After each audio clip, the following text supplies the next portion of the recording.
All right, Shalom.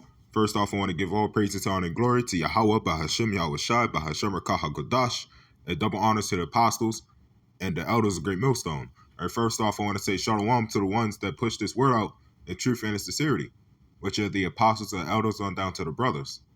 Right, Shalom to the ones that endure this faith until the very end, until the time of Jacob's trouble, which are, again, the apostles and elders on down to the brothers and a few sisters.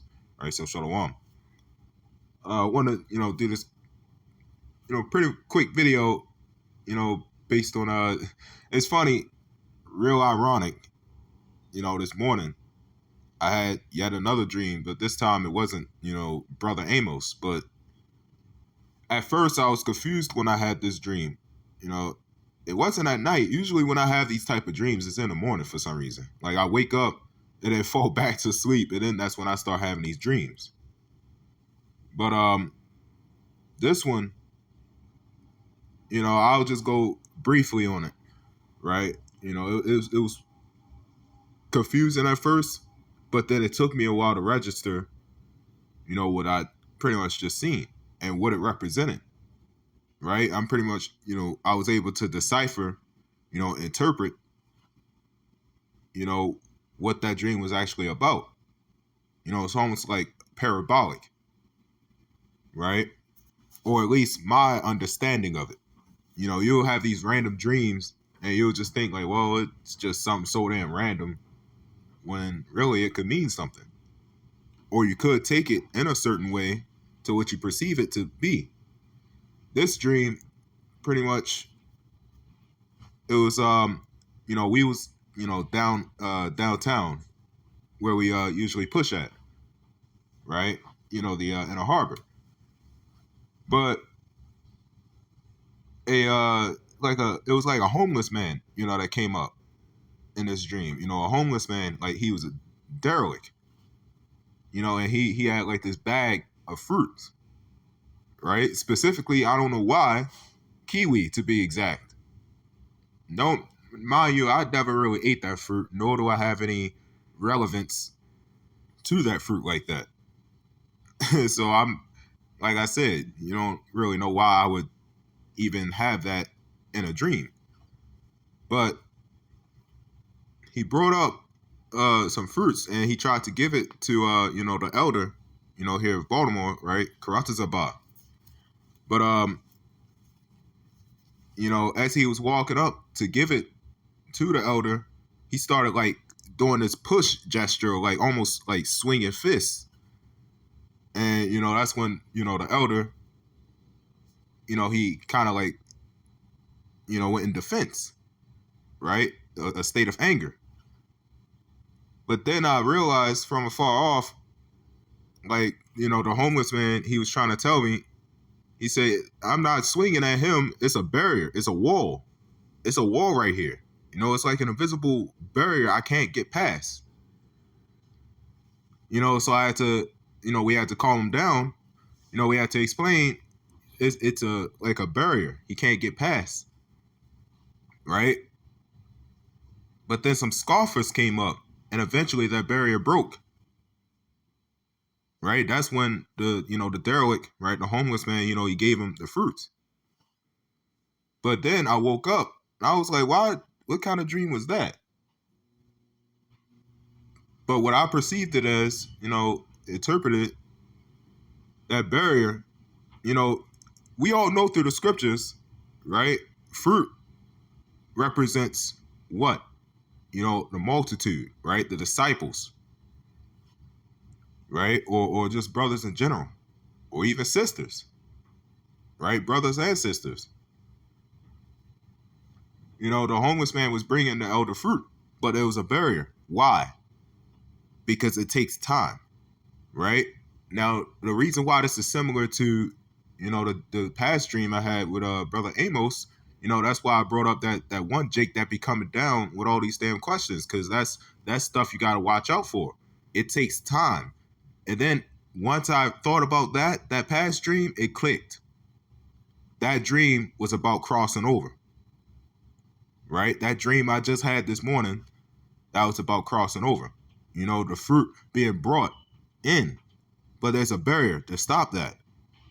until the time is right, then that barrier opens, right?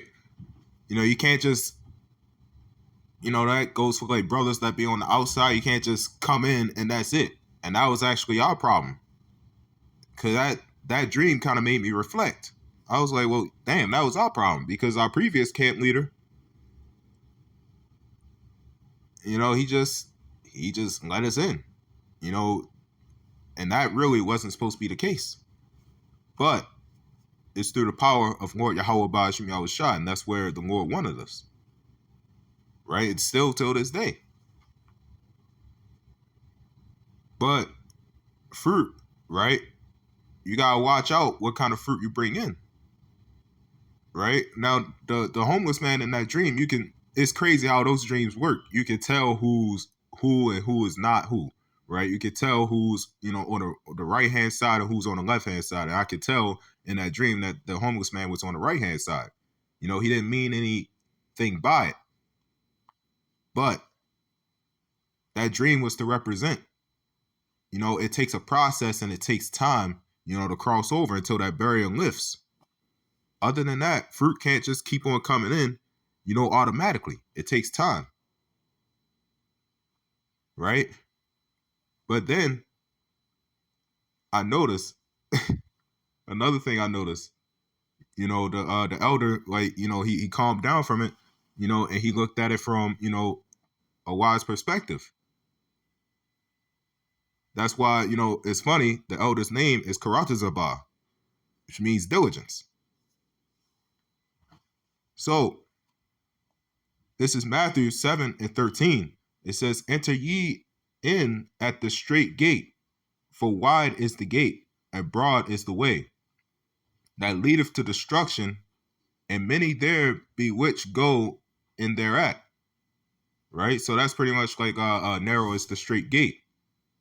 Right? So you gotta enter ye at the gate, for wide is the gate. So it says, because straight is the gate and narrow is the way which leadeth unto life, and few there be that find it. Right? So this, again, it takes time. But this word, the word of Lord Yahweh Ba'ashim Yahushai, that's where you find life. That leadeth unto life. And that's where, in that dream, that's where that fruit was going towards. Life. Right? It's crazy that in this dream, it was like a homeless man too. That means he was, he had, what's the word I'm looking for? He was humble. Right? He pretty much had shame. He wasn't rich in this society. He wasn't, arrogant or anything like that. That was pretty much all he had. That's the thing also. He was a homeless man giving us fruit. That was pretty much all he had, it seemed. The way he looked, it was like ragged, like any other homeless person you see out there in this world. But in that dream, he gave forth fruit. And that also reminded me when that woman gave the 2 mites. That was all she had. But it says, and few there be that find it. It says, beware of false prophets, which come to you in sheep's clothing, but inwardly they are ravening wolves. Right? So you gotta beware of false prophets. That one Jake that kept coming down with all these murmurings, and that's an example of like a false prophet. He believed in the hell doctrine, but yeah, he'd go to McDonald's. He didn't want no Starburst or something like that because he said it got pork in it when almost every goddamn thing in this world is cured in pork. But inwardly they're ravening wolves. That's why, you gotta be careful. That's why there's a process and test, before you cross over. That's why in that dream, that barrier was there. Right? There was a barrier, stopping him from giving the fruits to the elder. But then eventually that barrier lifted and he was able to. It says, ye shall know them by their fruits. do men gather grapes of thorns or figs of thistles? Right? So there's men out there that will gather, all these corrupt fruits. You got to make sure. That's where that barrier has to come in. That's where that invisible wall has to stop you, or somebody has to be stopped from bringing everybody, just crossing everybody over and automatically giving somebody a garment. In fact, there was just a Jake that kept coming down to our camp. He seemed, okay. He was like, he seemed, sincere. But he was like really happy that the brother gave him a garment, and that was the last we saw. We don't know where he at. That's what you gotta watch out for. He got the garment and now he's gone. And it's been like that for I don't know how long, like a year now, or a few months. Quite a lot of months. It says, even so, every good tree bringeth forth good fruit, but a corrupt tree bringeth forth evil fruit. Right? So again, it goes both ways. It gotta be a good tree that bring good fruit. Because if it's not a good tree, they're not going to bring good fruit. Although it could be still a good tree and good fruit, but it still takes time. You still can't just cross them over automatically, right? And that dream so far, I was able to tell that was a good tree, right? That homeless man, he pretty much represented the good tree, and he was holding good fruit. But it took time, and eventually that barrier lifted. It says, a good tree cannot bring forth evil fruit, neither can a corrupt tree bring forth good fruit. Every tree that bringeth not forth good fruit is hewn down and cast into the fire. Wherefore by their fruits ye shall know them. Right? This is warnings. You got to watch out. Because you bring in the wrong fruit, that can affect the entire body. And that's happened almost in every single camp out here. Ours included. We had Jake come in, fall out. They come in, start causing confusion within the camps. And like almost every damn week, it's something. Something wrong. Like, what the hell is going on? Sometimes it would just be so bad. It's like, God damn, every time after camp, we notice something off. It's like, that should not be the case. Or we getting news from somewhere else, that some brother in the camp doing something that they should not be doing. That's when you have corrupt fruit within your camp. And when it's corrupt, it's like mold, and mold spreads. And if it's not eradicated, then it spreads further and it gets worse until the point that it's an infestation and it cannot be stopped.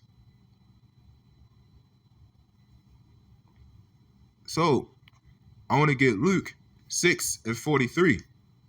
It says, for a good tree bringeth not forth corrupt fruit, neither doth a corrupt tree bring forth good fruit. Right? So that's the same thing that was said in Matthew. Right? It says, for every tree is known by his own fruit. For of thorns men do not gather figs, nor of a bramble bush gather they grapes. Right? So you're going to be known for what you bring. And if you're known for bringing in corrupt fruit, that's that's a problem. You brought in, that would mean it's on your hands. That's like Ezekiel 33, right? If we don't warn the wicked, the blood will be on our hands. Well, if you bring corrupt fruit, that corrupt fruit is going to be on your hands. The same thing goes for military. The same thing goes for even, groups or gatherings. You bring your friend in, they mess up, you're accountable for it.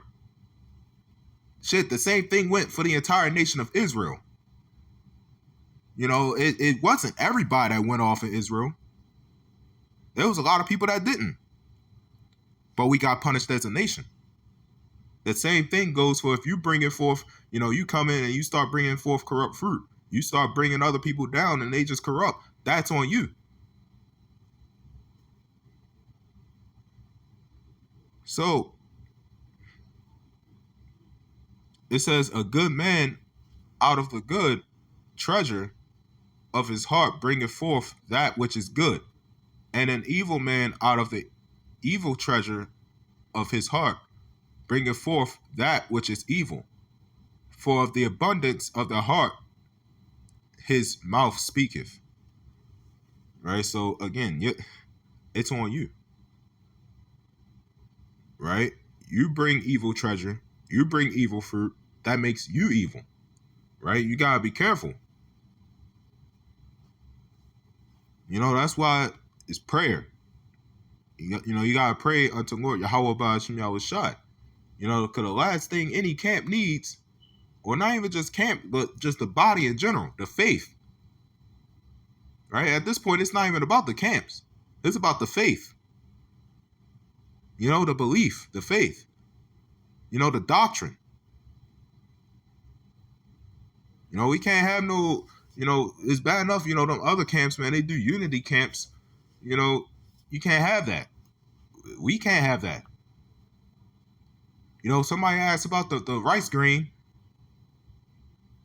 or somebody asked about hell, right? Just an example, since that one Jake that kept coming up with all these murmurings and shit. Somebody asked about hell, he going to butt in. That's one thing he kept doing too. He wouldn't shut up. He kept jumping in and stuff. And you're not supposed to do that. You got to keep your foot at the house of the Lord. But he's the type, that one Jake, he's the type that will just keep jumping in, try to answer it, and just start going way off on doctrine. And then that'll make us look bad. Because what the hell we doing, it'll look like we're congregating with him. And we're going to have to get on him right on the spot. And that's what the hell we did. Because he started saying some crazy shit. And we had to jump right on him. Because he believed in that hell. But yet he said he follows the apostles and the elders of Great Millstone. How does that work? And there's a perfect scripture for that. I mention this a lot. This is the parable of the sower. This is Matthew 13:1. This is also in Mark and Luke. It says, the same day went Yahushua out of the house and sat by the seaside. And great multitudes were gathered together unto him, so that he went into a ship and sat, and the whole multitude stood on the shore. And he spake many things unto them in parables, saying, behold, a sower went forth to sow. And when he sowed, some seeds fell by the wayside, and the fowls came and devoured them up. Right? So some will fall and devoured by the fowls of the air. Right? That's also mentioned in Mark and Luke. Right? Those are the other influences. Some fell upon stony places. Those stony places are the riches,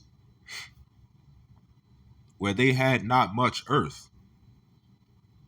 And forthwith they sprung up, because they had no deepness of earth.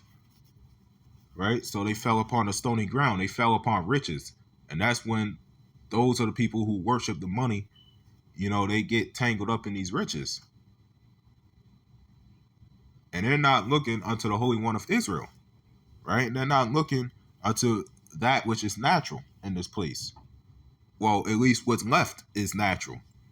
They're looking at, all the riches, and worshiping this society. It says, and when the sun was up, they were scorched. And because they had no root, they withered away. Right?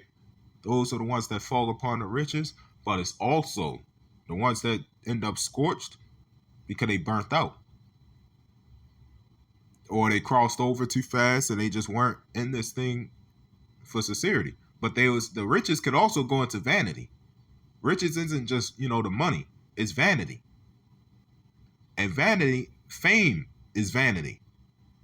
There's Jake that'll come in here for fame, and they get burned. And then they just wither away because they didn't get the fame that they wanted, and then they just dissipate off into the mist. You know, like that the movie The Mist. Right? Just to get devoured by those giant, mutated creatures out there. Which, in that case, I could just make that represent, the influence of the society. It'll just fall back into the world. It says, and some fell among thorns, and the thorns sprung up and choked them. Some get choked up. Quite literally. They just study too much, doing too much, again, for fame. They fell in the wrong places. The thorns could be other doctrines as well. And they die. They die off, meaning they just leave. It says, but other fell into good ground and brought forth fruit, some in 100-fold, some 60-fold, some 30-fold. Right? So that was pretty much it. But in fact, I can read on more. So some fell upon, good ground, the right soil, and bared many fruit, righteous fruit. And that's what that, pretty much in that dream was. That was them falling onto good ground and bringing forth fruit. It says, who hath ears to hear, let him hear. It says, and the disciples came and said unto him, why speakest thou unto them in parables? That's what you're also going to have. But, they was disciples. But then you can also have wicked Jake today. You're like, man, why is it just this? Why is it that? Again, like that Jake that come up with all these murmurings. Those can be Jake right there, coming up with murmurings. Why this? Why that? Why are you speaking to them like this? You need to teach better. We need more fame. It says, he answered and said unto them, because it is given unto you to know the mysteries of the kingdom of heaven, but to them it is not given. That's what you call wisdom. And some Jake that just want to come up in here, for their own vainglory, fame and riches and whatever else they chase after that's not, unto the Heavenly Father. Those are the ones that don't have, they don't look upon wisdom. They don't have wisdom. They don't seek it. But instead they seek numbers. That's another thing. They seek numbers. Our previous camp leader, he just seeked numbers. And what happened to him? He fell out and went back into the world. He got blonde on his head. He celebrate Christmas now.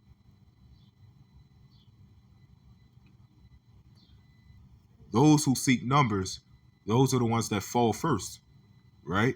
You got to have that spirit that Joshua had. He took out like 31 kings, probably even more. And they had a small army. Joshua had a real small army. Those kings had massive armies. You're talking about whole empires. You got to have that spirit of Joshua. It's not about the numbers. It's about quality, not quantity. So, Lord willing, this lesson was edifying. I want to give all praises, honor, and glory to Yahweh, Bahashem, Yahweh Shai, and Shalom.